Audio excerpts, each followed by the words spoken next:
الحمد لله رب العالمين والصلاة والسلام على رسول الله ونبينا محمد وآله وأصحابه وأتباعه إلى يوم الدين. أما بعد،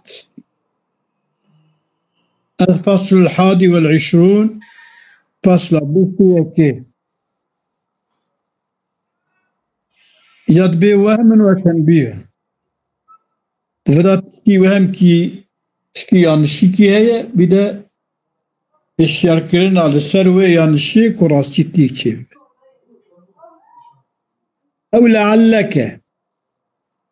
لعلك تقول بلكي أمت تدبيكي إن هذا الجوهر أو الجوهر يكون مستقل بقوام أخويه، وإن كان لا مانع له بحسب ماهيته النوعية مقارنتها بغيرها مانعية بحسب ماهيته هي النوعي تنعي.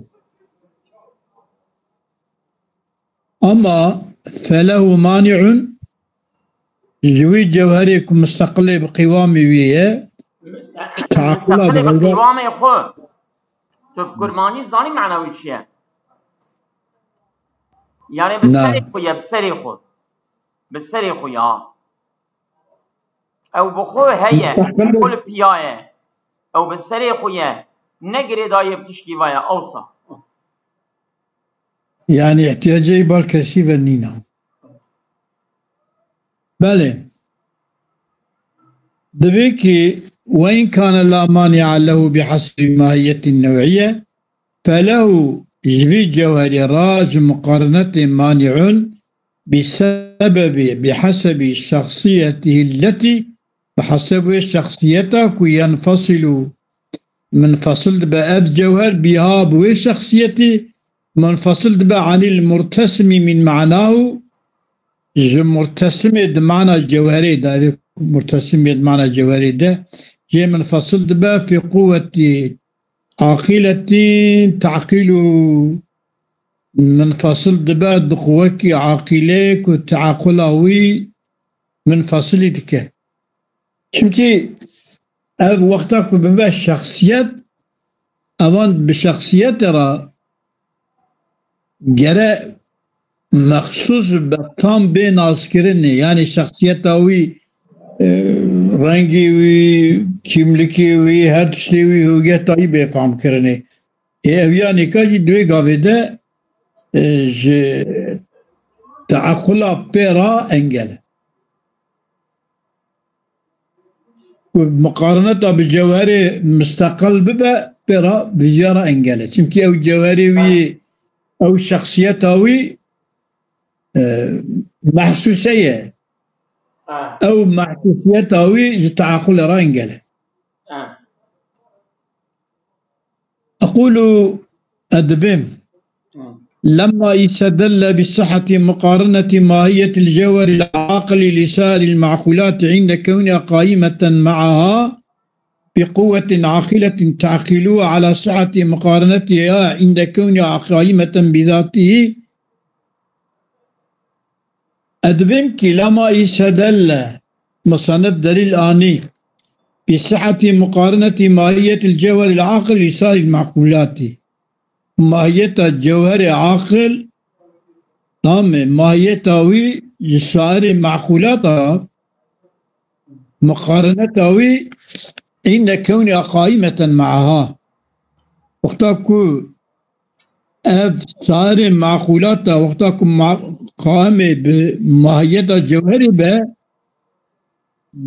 قائمة بها بقوة عاقلة قائمة بقوة عاقلة تعقيلها أو قوة عاقلة تعقلها وان معقولات دكا أي استدل بصحة على صحة مقارنتها ماهية مقارنة دكا إياه بصارع عقلاء رجي عند كونها كون صارع عقلاء قائمة بذاتها وقتك أوجي قائمة بذات خبن دمكي صحة مقارنة ماهية الجوهر عاقل بصارع معقولات عند كونها قائمة معها بقوة عقيلة تعقلها بذيال دسس حتى مقارنتها صاري عقلاء بماهيتها جوهري محقق عند وقتك أفان صاري جوهرة قائمة بنفسها خبن ويقابل دسنا غير مقارنته بك وسطي إجاوي قابل أيبة توجه عليه الشك من وجهين جد جيادة شبه وارد سريد به في حتى مقارنة ماهية جوهر عقل جساري معقولة ترى وقتكو قائمة بوان ضابن بقوتك عقيلة تعقلها صحة دليل صحة مقارنة عند كونها قائمة وقتكو مقارنة ماهية جوهر عقل جساري معقولة ترى وقتكو قائمة بيبا وقتاكو قائم بنفسه خبي دماغ قال دي ساوي قافي مقارنات برهابة مش أتكلم إذا جو توجه عليه الشك من وجهين جهة هذا شبهة السري حدما أن يقال للمقارنة شرط لا يوجد إلا عند القيام بالغير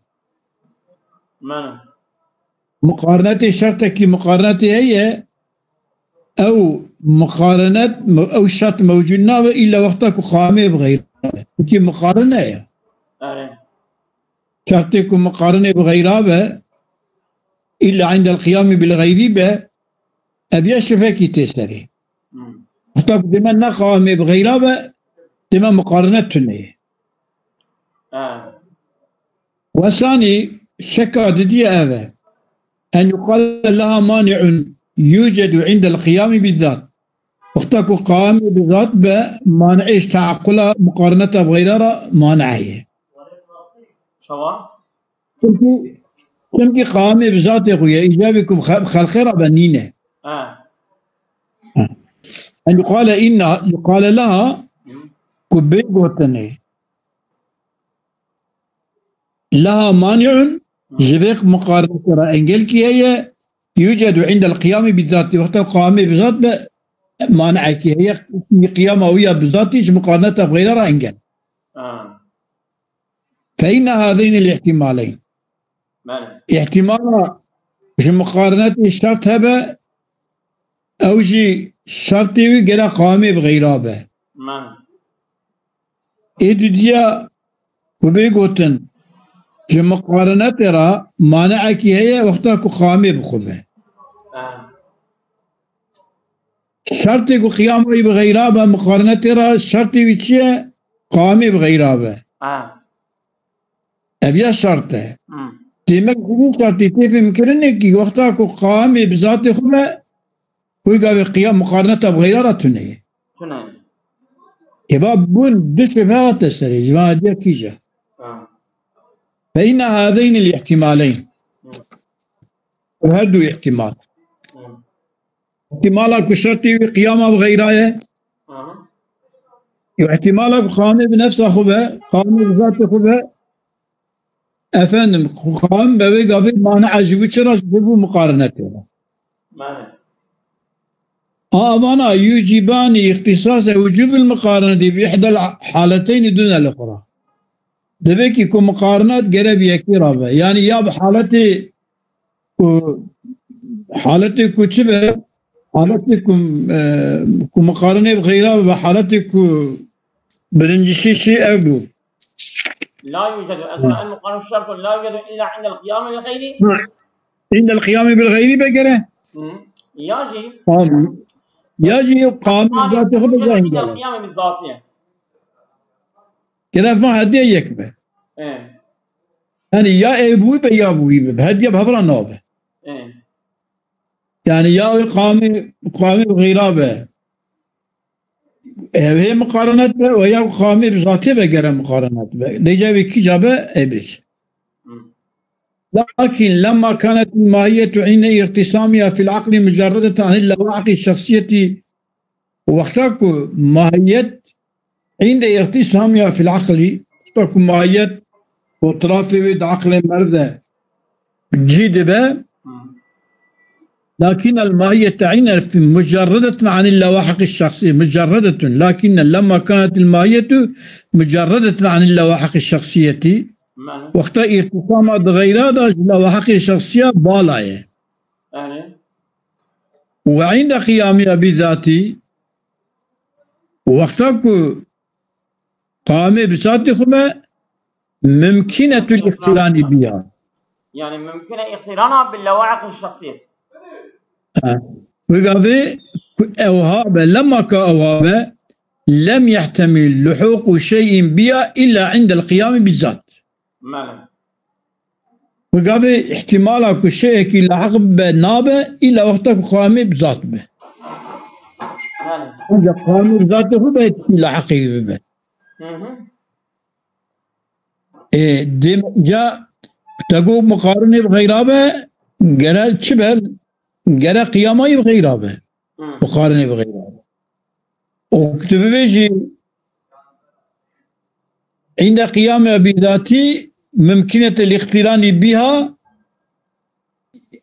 إمكان اقترانها باللواحق لم يحتمل لحوق شيء بها إلا عند القيام بالذات. يعني السورة الأول السورة الثانية ده ميدان يعني وقتها قامة بالذات به. قامة بالذات به إيش اللحوق تحمل اللحوق الشيء أكي جوان لواحق الشخصية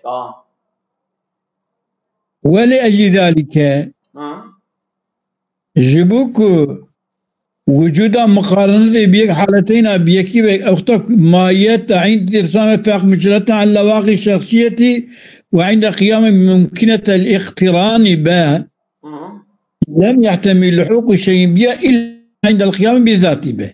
ولأجل دماغ وقتك قام بشبه وقتك قام بغيرها نمرة قيامه بغيرها دماغ لحق نفسه. ولذلك أجل ذلك ذكر الشيخ المانع اللاحق من حيث شخصيته. مانع اللاحق مانع اللاحق من حيث شخصيته التي ينفصل بها عن المرتسم من معناه في قوة عاقلة. الشيخ ذكر كمية المانع اللاحق أو مانع كل اللاحق أو مانع كل لاحق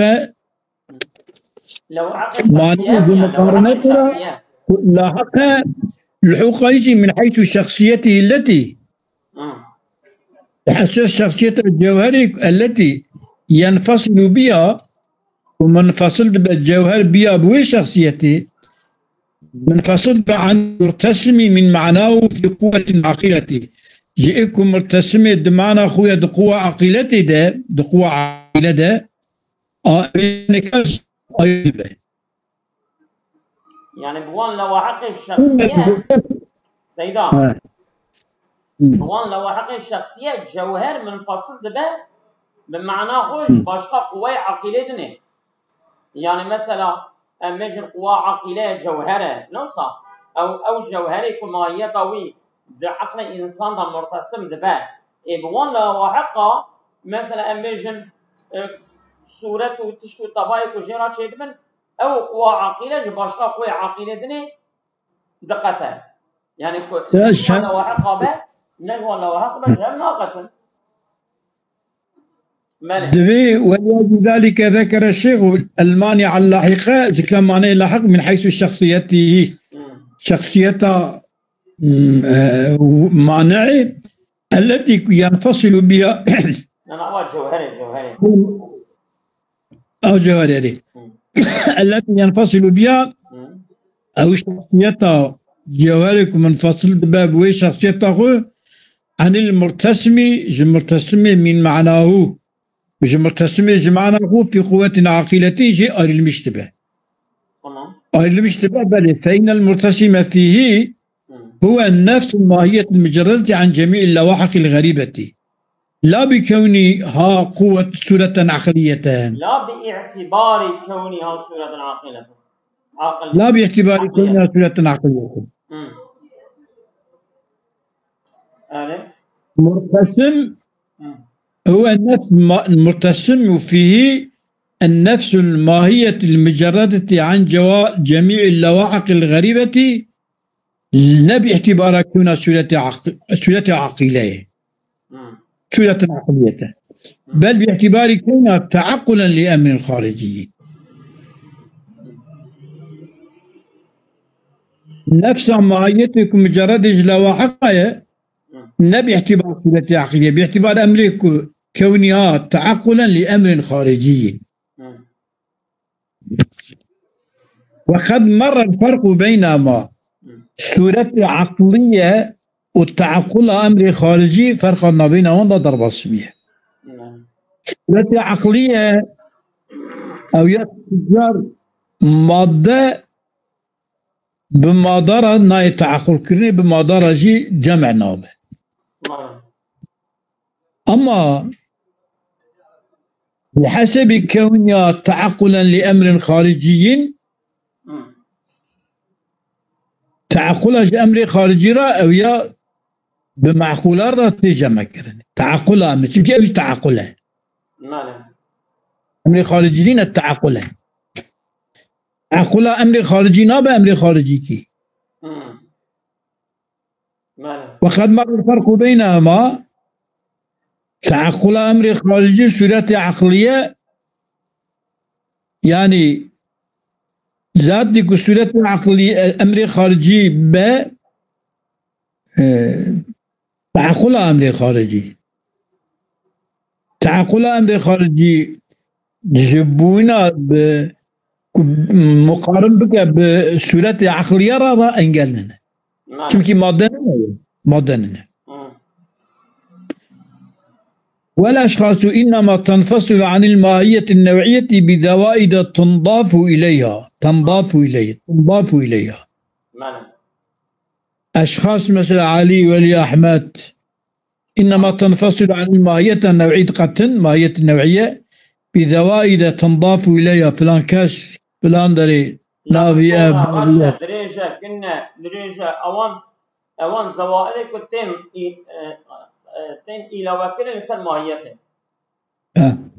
إنما تنفصل عن الماهية بزوائد تنضاف إليها وقت إضافة كنا أوان زوادا ببالوان أشخاصها أبوي بقتل جماهية نوعية قتل أشخاص جماهية القتل. ولم يذكر الشرط اللاحقة من حيث الشخصية التي تلحقها باعتبار كونها صورة عقليتان. ذكر الشرط اللاحق إذا حسيت شخصيتها من حيث شخصية الجوهري التي أو شخصيتها تلحقها لحق دبا أو شخصية لحق بقوة عقلية دبا باعتبار كونها صورة عقلية باعتبار صورة عقلية أبيا ذكر نكر يتشمى شرط اللاحق لكونه بهذا الاعتبار شمكي الجوهري عقلي بهذا الاعتبار باعتبار لاحق من حيث شخصيته أو يا خارجا عن المقصود مقصودا ما خارجا مقصودا ما أبي شخصيين اللاحق شخصيين مقصودا ما أم أبي النوعية جنسي بيش شمكي أم لسر كليات خبر لسر فرديات تكليات خبر نادا إجا الفاضل الشارح لما لم يميز بين الاعتبارين أوردهما جميعا. فاضل الشارح لما لم يميز بين اعتبارين لا بين مانع اعتبار مانع الشرط اللاحق و لما لم يميز بين الشرط اللاحق واعتبار كوني تعقلا لأمر خارجي كوني سورة عقلية أو وقتك فرقين نقصنا بينهما أو لهما جميعا هذا يجي وارد كريه يعني مانع اللاحق شيء وارد كريه ومقارنة مقارن كونيا مقارن معقول تعقيل سيدنا الله يا ابونا يكشف كونه تعقلا لامر خارجي مو نصا بل كون امر فإن امر الدياجي من هذا ما يقال مغني عند القيام بالغير إدياجي عقلية وكونه تعقلا لامر الخارجي الامر الخارجي نوجه نعم قولوا نعم فيكون وليس ضدية وليس متنين فيكون جوابك سؤال أول جوابته شيء أبي اعتراضه أبي وهمه جوابه وهمه بيش أن هذا الاستعداد لتلك الماهية مثني بخوينه يعني فيكون جوابك أن هذا الاستعداد لتلك الماهية أبي استعداد الماهية إن كان أبي استعداد إن كان من لوازم الماهية كيف كان أجاز لوازم ماهية باب شواطب أو دزانة كيف كان أجاز لوازم باب فقد سقط الشك كش لوازم باب أبي استعداد لوازم استعداد لتلك الماهية إن كان استعداد ماهية لوازم ماهية أبي استعداد وقف ماهية رايه أو شباب التدريجي قال قامي بغيرابه وياخده قامي بغيرابه وقف خيامه بذاته انقله وقامي بذاته قيامه بغيرابه انقله اكو جاء استعداد لازمي ما يتبع اف شباطه راو معنى تمكي بماهيته را بشوفوا ماهيته را الشبهات كنت عندي أولى واحد أن قلتي باشا شربة بلى إذا وإن كانت أجركي أب ماهية بقولكي فيكون جوابك أن هذا الاستعداد لتلك الماهية إن كان من استعداد من لوازم الماهية كيف كانت فقد سقط الشك وإن كانت نورة أجر ماهية إنما تكتسبه عند الارتسام في العقل ماهية إنما تكتسبه في استعداد الدقرة وقتها كنت عقل لا تشيب بالدقرة وسابه يكون الاستعداد إنما يستفاد من حصول الاكتساب له مع حصول الاكتساب له إنما تكتسب عند الارتسام في العقل فيكون الاستعداد إنما يستفاد مع حصول الاكتساب له يعني وقف في استعداد أنجح إذا وقف بشتي كنت عقل الله تشيد به هي استعداد تفهم كرني هذا باشي جاري وإن كانت إجابة أمبجن استعداد كما أبي ماهية طمع وإن كانت ماهية تكتسبه أنجح كسب استعدادك عند الارتسام في العقل وقتك ماهية عقل دا ارتسام بقرة هي جا استعداد كسبك أو شاغي أو هذا فيكون الاستعداد إنما يستفاد من حصول الاكتساب له وجهات تكون ثم هي استعداد يشيبه بشتوي جهات يفهم كرني شوا فيكون الاستعداد إنما يستفاد مع حصول الاكتساب له اشتكوا اكتساب غير شيبي هي استعداد شيبية معنى اشتكوا إنما تكتسب أما هي كسب استعداد ذكاء اشتكوا عند الارتسام في العقل وقتها كنت عقل رسم دقرا كسب استعداد هي ذكاء يكون كسب استعداد ارتسامه عند ارتسامه به فيكون الاستعداد إنما يستفاد مع حصول الاكتساب بشكل وقتها كسب جيب هاته كرين هاته بوك خونيا وبوش أبيوي هي استعداد شو ماهية مقارنة الجرب ماهية استعداد بشتي كس كرو بيبا هيج استعداد تي استفادة كرن استعداد ماهية مقارنة ترى أجل عند الاكتسام في العقل به ويقع بأبي استعداد بشتي اكتسابه كسب شيء ده باشي استعداد شيء من إذا جواب بيد بي وتقرير الجواب أف أن استعداد المقارنة إنما يكون لازما للماهية النوعية غير منفك عنها حالة القيام بالذات والقيام تمتنين قنا يانا بس أوامد شو متن أوقاتنا بقدينم نا تزاني هذا قوزي على شر يا بنا تفورن يا تمام دبي تقرير الجواب فيكون جوابك تقرير الجواب جواب شيء أن استعداد المقارنة إما يكون لازما للماهية النوعية من حاضر بنا مقارنة حاضر بو استعداد مقارنة من نورا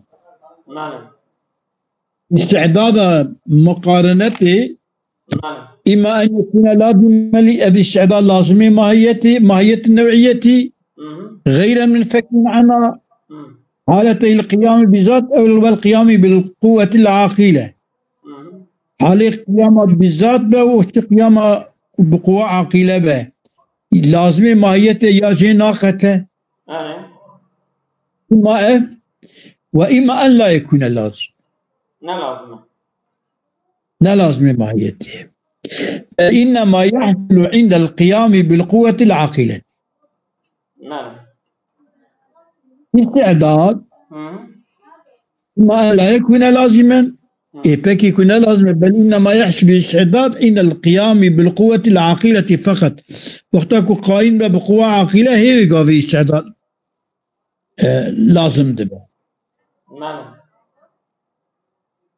يعني ويقع به حاصل دبه إما أن يكون لازما للماهية النوعية غير منفك عنها وإما أن لا يكون لازما لا لازم بإجابتك وإنما يحصل عند القيام بالقوة العاقلة أبي استعداد وقتك قائم دبا بقوة عاقلة راهي بقى استعداد مقارنة شدبه كانت أوجد قوة عاقلة را شدبه هنا استعداد مقارنة شدبه هذا غير مقارنة والقسم الثاني قسم أول إما أن لا يكون لازم إما أن يكون لازما وإما أن لا يكون لازم وإما أن لا يكون لازم القسم الثاني يكون لازم والقسم الثاني إما أن لا يكون لازما بل إنما يحصل عند القيام بالقوة العاقلة فقط ينقسم إلى ثلاثة أقسام قسم لا يكون لازما هي لأنه إما الاستعداد إما أن يحصل مع المقارنة أو بعدها أو قبلها استعداد يا بمقارنة ده يا بشكل مقارنة ده يا بري مقارنة ده أما القسم الأول وهو أن يكون استعداد المقارنة لازما للماهية القسم الأول أقول شيء إما أن يكون لازما للماهية وإما أن لا يكون لازما إذا كان القسم الثاني كنا لازم به أو يعني يا مقارنة ربا يا بعد المقارنة يا قبل المقارنة يا قسم أول نورة وهو أن يكون استعداد المقارنة لازما للماهية فيقتضي كونها مستعدة للمقارنة تكون لازم ماهيته به لزوم ماهيته لازم أن يقتضي كونها مقارنة كونها فيلزم أن يكون استعداد المقارنة لازمة للماهية فيقتضي استعداد دخولها، فيقتضي كونها مستعدة للمقارنة سواء كانت بالقوة العاقلة أو بذاتها. سواء كان قائمة بالقوة العاقلة أم بذاتها. فيقتضي كونها مستعدة للمقارنة يعني جرى حاضر بش المقارنة راح مستعد به. استعداد المقارنة لازما للماهية. هذه استعداد يقتضي دخولها كونها مستعدة للمقارنة. ماله تكون لازمة دمك حاضرة جبو مقارنة راجع حاضر. ماله إن سواء كانت بالقوة العاقلة أو بذاتها. ماله شو مقامة مقارنة كاتش قائمة بقوة عاقلة به وقائمة بذات خباجي ويقف بشكل لازم ماهيته به وأف لزوم ماهيته دخاذة وأف مقارنة كونها سورة مستعدة للمقارنة سواء كانت سورة قائمة بالقوة العاقلة أو بذاتها ذات خبا ويقف مستعدش ومقارنته. على هذا التقدير يكون الشك ساقطا. والشك كتقو وقام بذاته هي مانع مقارنته أذي رابو. ماله. وأما القسم الأول ماله. القسم الأول من الأقسام الثاني. القسم الثاني جمعه والقسم الثاني ينقسم إلى ثلاثة. القسم الثاني إيمان لا يكون لازما. طبعا. إذا أوجي مجود وإما أن يحصل مع المقارنة أو بعدها أو قبلها.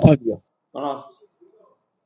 وأما القسم الأول من القسم الثاني القسم الأول أكتيا لازمة لا يلزمية لا يكون لازما أما ينقسم إلى أنه أذي استعداد إما أن يحصل مع المقارنة. وأما القسم الأول من أقسام القسم الثاني وهو أن يكون حصول الاستعداد عند القيام بالقوة العاقلة مع وجود المقارنة أذية فباطلة. قسم أول إما أن يحصل مع المقارنة وهو أن يكون حصول الاستعداد عند القيام بالقوة العاقلة مع وجود المقارنة فباطلة.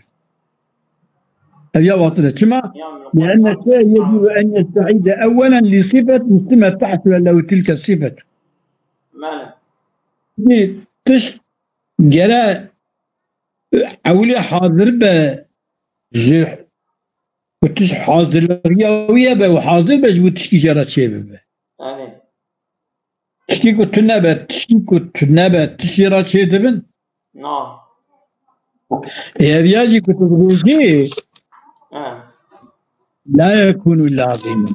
إن لازم أبي استعداد إما أن يحصل مع المقارنة. المقارنة أن حصول الاستعداد عند القيام بالقوة العاقلة مع وجود المقارنة باطل. كما لأن الشيء يجب أن يستعد أولا أو القراءة حاضر غيابية بل صفة حاضر يجب وصفك ثم تحصل له تلك الصفة. يعني أحمد تنبر يا أحمد شهد به؟ نعم.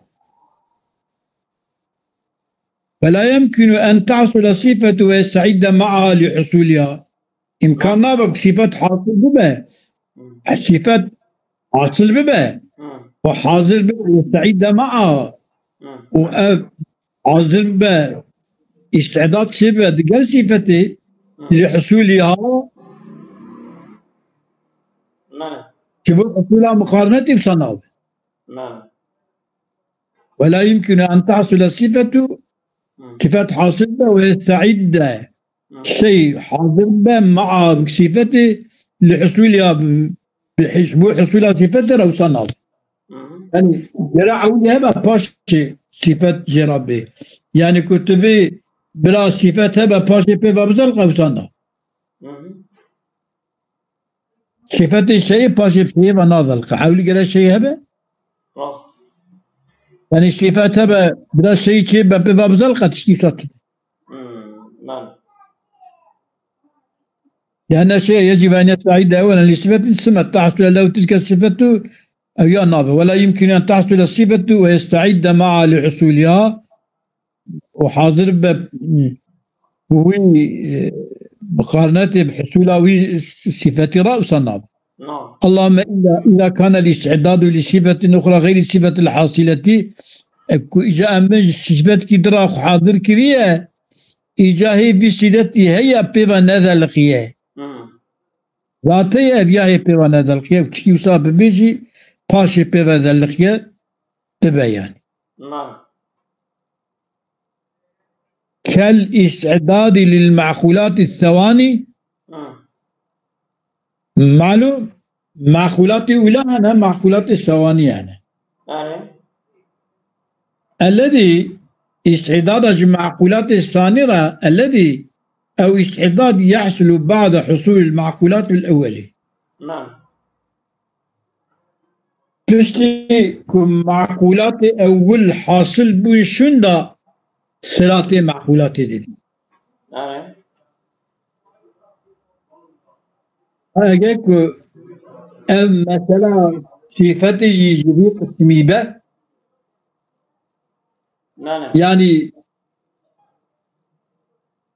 أبيا أصلي بري هي أصلي بري هي أما هي نكت سراد الديا جيت شبابه أمتين نفسكي حاضر وكيبو أم بفضل نعم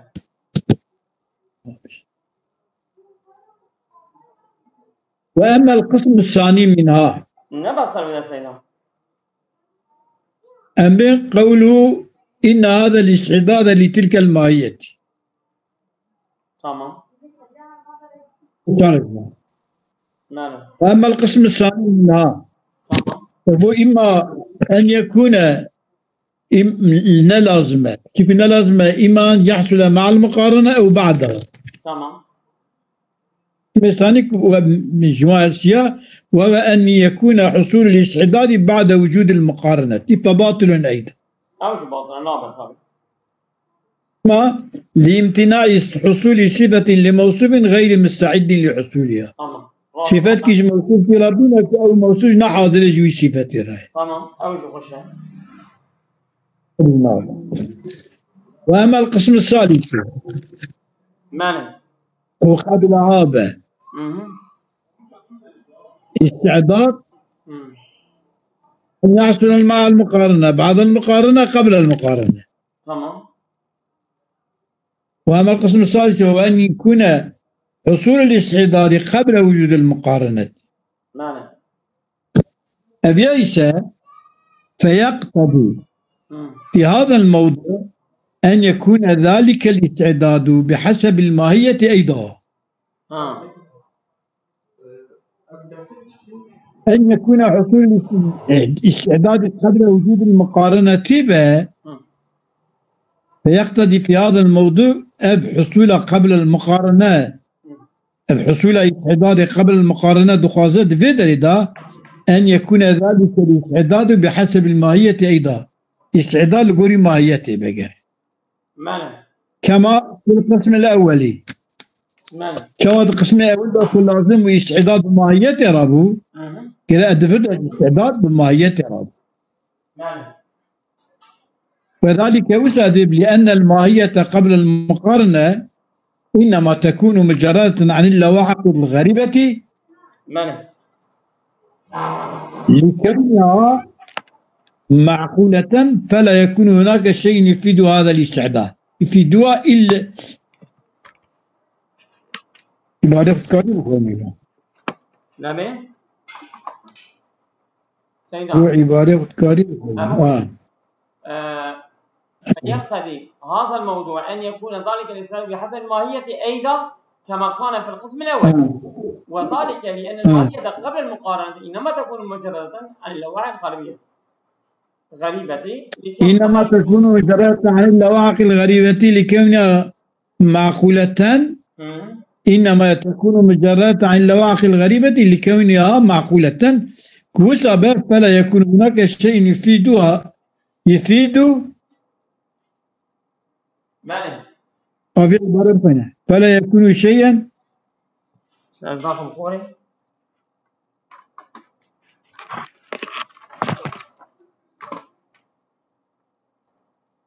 سيدنا أفندم فلا يكون هناك شيء يفيدها الاستعداد خير ذاتها.